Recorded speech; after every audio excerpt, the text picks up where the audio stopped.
Hello student, welcome to my YouTube channel. I am Rekha ma'am from RS Bura academy. बच्चों, अगर अभी तक आपने मेरे चैनल को सब्सक्राइब नहीं किया है तो प्लीज़ सब्सक्राइब कर दीजिए। Today I shall tell you about present continuous tense. Present continuous tense होता क्या है, हम कहाँ पर उसको यूज़ करते हैं, मैं आपको आज डिटेल से इसके बारे में बताने वाली हूँ। फर्स्ट ऑफ ऑल बच्चों, मैं ये बताती हूँ कि प्रेजेंट टेंस क्या है। What is the identification of present tense. Present tense में क्या होता है बच्चों, आपको जो इवेंट्स होती है वो प्रेजेंट के टाइम में, eight the time of speaking happening होती हुई नज़र आएंगी। जैसे कि खेलता है, ता है जो हमने सिंपल प्रेजेंट टेंस में किया था, यानी कि प्रेजेंट इंडेफिनिट में।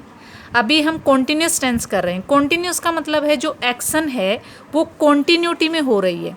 Action is going in continuity. Present continuous tense यही होता है कि वर्तमान में जो एक्शन है वो कॉन्टिन्यूटी में हो रही है। हम सबसे पहले इसके रूल रेगुलेशन पर आते हैं कि कहाँ पर ये चीज़ मिलती है हमें, हम कैसे आइडेंटिफाई करेंगे। ये जो eight the last of sentences हमें पता चलेगा रहा है, रहे हैं और रही है मिलेगा। जो ये है वर्ड है ये प्रेजेंट को सिग्निफाई कर रहा है, डिफाइन कर रहा है प्रेजेंट टेंस को, और जो रहा है वो कॉन्टिन्यूटी को डिफाइन कर रहा है। मतलब दोनों वर्ड आ गए प्रेजेंट कॉन्टिन्यूस टेंस। रहा किसको, कॉन्टिन्यूटी को, और है प्रेजेंट को। तो प्रेजेंट कॉन्टिन्यूस टेंस हम पढ़ रहे हैं तो उसमें हम देख सकते हैं, we can see at the last of sentences रहा है, रही है, रहे हैं। उसके बाद बच्चों वही जो फोर स्ट्रक्चर है हमारे सामने, affirmative sentence, negative sentence, interrogative sentence, negative interrogative, four structure हमारे सामने आते हैं। जैसे कि हमने पिछले सेंटेंस में भी यही पढ़ा है। अब इन सेंटेंसेस में हम जो वर्ब होती है वो किस तरह की वर्ब को लेते हैं, मैं वो बताने जा रही हूँ आपको। सबसे पहले हमारा सब्जेक्ट आता है बच्चों। सब्जेक्ट के बाद हम कॉन्टिन्यूस में इज एम आर यूज़ करेंगे। वैसे भी आपने पढ़ा होगा इज एम आर का मीनिंग है होता है, इज का है, आर का हैं, एम का हूँ। तो इज एम आर यूज होगा जहाँ पर है, हैं आ गया, और वर्ब की फर्स्ट फॉर्म यूज होगी और उसके साथ आईएनजी। जो कॉन्टिन्यूटी को दर्शाता है वो वर्ब की फर्स्ट फॉर्म प्लस आईएनजी दर्शाता है, और उसके बाद ऑब्जेक्ट आ जाता है। नेगेटिव सेंटेंस में आप क्या करेंगे, इज एम आर आपके को ऑक्सिलियरी मिल गई, यहाँ पर ऑक्सिलियरी के तुरंत बाद आप क्या लगा देंगे, नोट लगा देंगे। वर्ब की फर्स्ट फॉर्म आईएनजी ऐसे ही लगेगा प्लस ऑब्जेक्ट। इंटेरोगेटिव में हमारा पैटर्न क्या रहेगा, जो हमारा इज एम आर है वो सब्जेक्ट से पहले यूज़ हो जाएगा। उसके बाद सब्जेक्ट, वर्ब की फर्स्ट फॉर्म, आईएनजी और ऑब्जेक्ट। इंटेरोगेटिव साइन लगाना बिल्कुल न भूलें, क्योंकि जो इंटेरोगेटिव सेंटेंसेस होते हैं उनमें ये मोस्ट इम्पोर्टेंट होता है। नेगेटिव इंटेरोगेटिव सेंटेंसेस में हम क्या करते हैं, नेगेटिव इंटेरोगेटिव जो सेंटेंसेस होते हैं उनमें इज एम आर पहले लगाएंगे, सब्जेक्ट बाद में लगाएंगे, और उसके बाद सब्जेक्ट के जस्ट तुरंत बाद आप नोट लगाएंगे। वर्ब की first form plus ING plus object word use होगा और इंटेरोगेटिव साइन भी आपका आएगा। अब बाय एग्जांपल हम इनको रीड कर सकते हैं। यहाँ पर कुछ बेसिक रूल्स हैं, जैसे ही, शी, इट, नेम, इन सब चीज़ों के साथ और सिंगुलर के साथ आप बच्चों क्या लगाएंगे, इज़ लगाएंगे। आपको इज़ जो हेल्पिंग वर्ब है वो यूज़ करनी है। आई के साथ आप लगाएंगे एम, वी, यू, दे और प्लूरल, इन सब के साथ आपको लगाना है आर, क्योंकि ये जो प्लूरल सब्जेक्ट हैं उनके साथ प्लूरल वर्ब, जो सिंगुलर सब्जेक्ट हैं उनके साथ सिंगुलर वर्ब। और आई को एग्री करता हुआ हमारा एम होता है कॉन्टिन्यूस टेंस में, तो आपको यही चीज़ें लगानी है। ये चीज़ें क्लियर होना बहुत ज़्यादा ज़रूरी है। जैसे यहाँ पर मैंने सॉल्व सेंटेंस लिया है, राम फुटबॉल खेल रहा है। अब यहाँ से बच्चों आपको आइडिया हो गया कि रहा है तो यहाँ पर जो प्रेजेंट कॉन्टिन्यूस टेंस यूज़ हो रहा है। तो यहाँ पर राम सब्जेक्ट है, राम, राम के साथ जो वर्ब लगनी है वो क्या लगनी है, इज़। प्लेइंग, प्लेइंग हो रही है, प्ले प्लस वर्ब की फर्स्ट फॉर्म, वो मैंने बताया जो कॉन्टिन्यूटी को दर्शाता है, वर्ब की first form plus ING. Play कर रहा है, प्ले के साथ आईएनजी, प्लेइंग फुटबॉल। फुटबॉल आपका क्या है, ऑब्जेक्ट। प्ले क्या हो रहा है, object. Ram is playing football, यहाँ पर आपका क्या आ जाता है, अफर्मेटिव सेंटेंस आ जाता है। नेक्स्ट बच्चों हमारा आ जाता है नेगेटिव सेंटेंस। नेगेटिव में आपने क्या करना है, सब्जेक्ट राम आ गया, is not playing football. Next interrogative आ जाता है। इंटेरोगेटिव में भी आपने ऐसे ही करना है, इज़ पहले आ जाएगा, इज़ राम प्लेइंग फुटबॉल। इसी तरीके से नेगेटिव इंटेरोगेटिव आ जाता है, is Ram not playing football. ये सभी सेंटेंस हमारे सॉल्व हो जाते हैं। अब मैं अनसोल्व कुछ सेंटेंसेस लेती हूँ, उनके थ्रू हम करते हैं इसको, ताकि आपकी प्रैक्टिस अच्छे से हो जाए।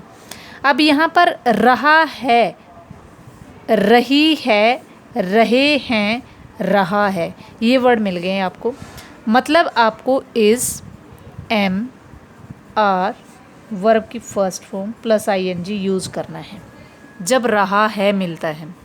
और पीछे सेंटेंस में जो इंडेफिनिट है वो मैंने बताया है कि ता है, ते है, ती है मिलते हैं तो वर्ब की फर्स्ट फॉर्म या उसके साथ वर्ब की फर्स्ट के साथ एस या ई एस भी लगा सकते हैं। ठीक है, तो ये चीज़ क्लियर होनी चाहिए आपको। वह गाना गा रहा है, ही गाना, सिंग,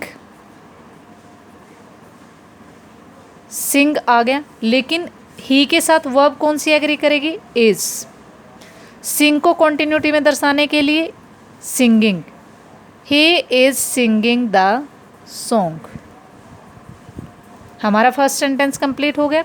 इसी से नेगेटिव इजीली से बना सकते हैं, he is not singing the song,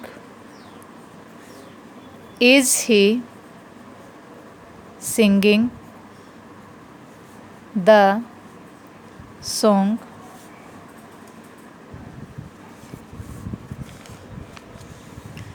is he not singing the song. ये हमारा नेगेटिव इंटेरोगेटिव आ जाता है। नेक्स्ट बच्चों हमारा आ जाता है सीता बाजार जा रही है। सीता को लिखें पहले। सीता से एग्री करती हुई वर्ब हमारी इज़ ही होगी, इज़। जाने की होती है गोइंग टू मार्केट। जाती है में हमने लिखा था गोज़, लेकिन जा रही है इज़ गोइंग लिखेंगे।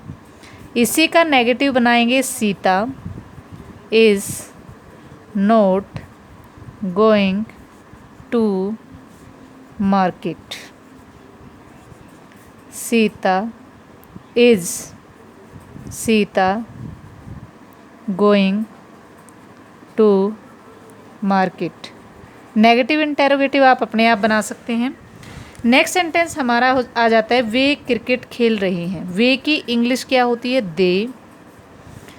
खेलने की क्या होती है, प्ले। अब दे से एग्री करती हुई वर्ब देखो कौन सी है, आर। दे से एग्री हमारा क्या करेगा, आर। दे आर, और कॉन्टिन्यूटी में प्ले को क्या लिखेंगे, playing. They are playing cricket.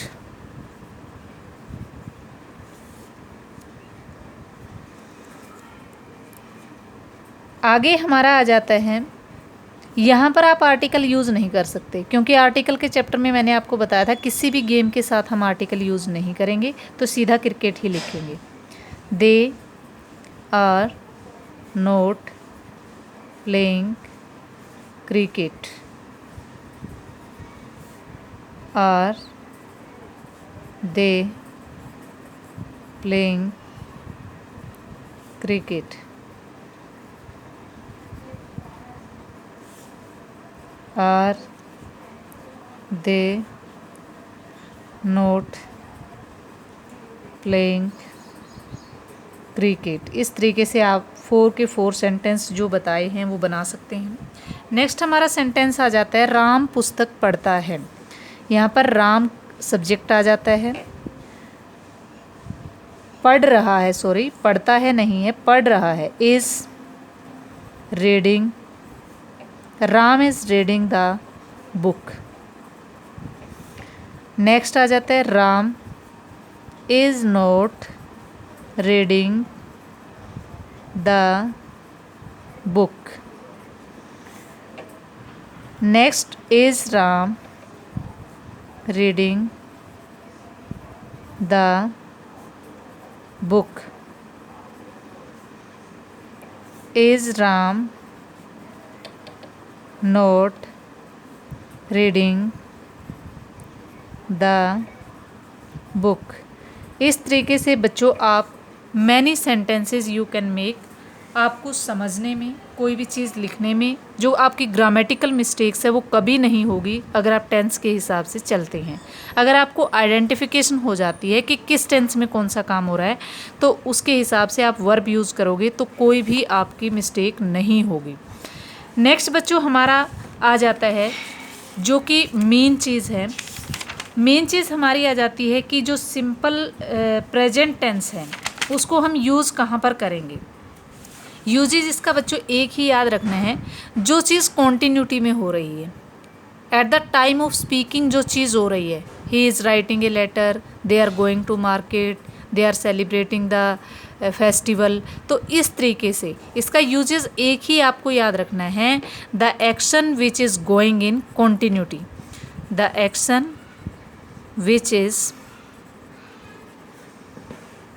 which is going at the time of speaking, at the time of speaking।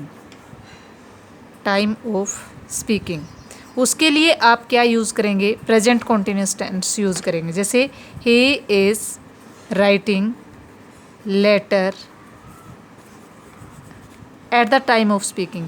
और जनरली जो चीज़ होती है, जैसे ही is writing book at present, मतलब एट प्रेजेंट मतलब वो नॉर्मली वो बुक लिख रहा है, ये इतनी है कि बुक 1-2 दिन के अंदर लिखी जाएगी। उस चीज़ के लिए भी कि जो नॉर्मली काम कर रहा है वो, लेकिन वो कई दिन में होने वाला है, उसके लिए भी आप क्या यूज़ कर सकते हैं, ये प्रेजेंट कॉन्टिन्यूस टेंस यूज़ कर सकते हैं। नेक्स्ट हमारा आ जाता है नियर फ्यूचर। कई बार इसको नियर फ्यूचर के लिए भी यूज़ कर लेते हैं। जैसे मैंने कहा है कि Ram is going to Delhi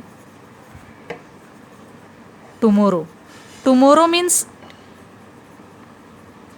कल सुबह ही राम दिल्ली जा रहा है। नियर फ्यूचर के लिए भी इसको यूज़ कर सकते हैं। और the action that is going at the time of speaking उसके लिए भी, और the action that is going happen that is happening in general. Generals का मतलब होता है जो कि नॉर्मली होती जा रही है एक्शन, उसके लिए भी आप यूज़ कर सकते हैं। थैंक्स।